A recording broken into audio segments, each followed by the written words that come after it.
Greetings of the day, Goenkans. Hope you all are fine. If you remember, in our previous video we learned about subject-verb agreement. Today we'll try to understand some rules that are used in subject-verb agreement. We need to understand these rules so that we can use subject-verb agreement correctly in a sentence. The first rule that we need to follow is that verbs used in simple past tense without any helping verbs remain the same for both singular and plural subjects. It means that when we are using a verb in simple past tense, for example, talked, jumped, laughed, the subject, even if it is singular or plural, the verb will not change. For example, the police officer. Here we're talking about a single subject. Talked to me. The police officers. Here we're talking about plural subject. Talked to me. As you can see in both the sentences, the verb is in simple past tense and it does not change, be it a singular subject or plural subject. The next rule is regarding the helping verbs. When a verb is used with a helping verb, we already know what are helping verbs. The main verb stays the same, but the helping verbs change its form for a singular or plural subject.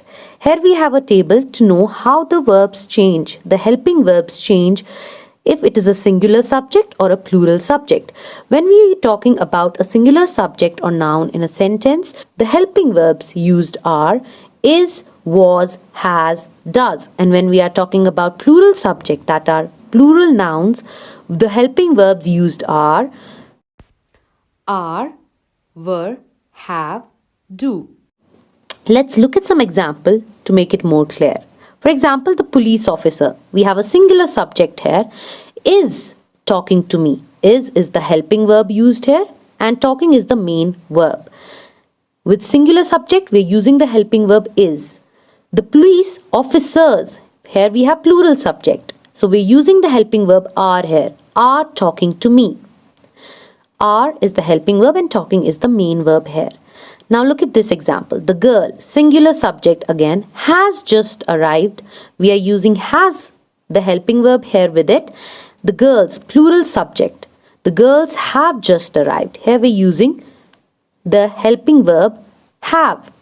So we just need to remember this table. There are certain exemptions to this rule. We need to remember that this rule does not apply to modal verbs such as can, could, shall, should, may, might, will, would and must. And another important thing we need to remember is that this rule does not apply to the subjects. When we have I and you in a sentence. When the subjects are I and you in a sentence, this rule does not apply to that. Even though they are singular subjects, we always use with them plural verbs. With I and you in a sentence, we always use plural verbs with them. For example, I do my homework regularly. You have not understood the problem. We know I is singular and you is singular, but we always use plural verbs with them. For example, I walk to school.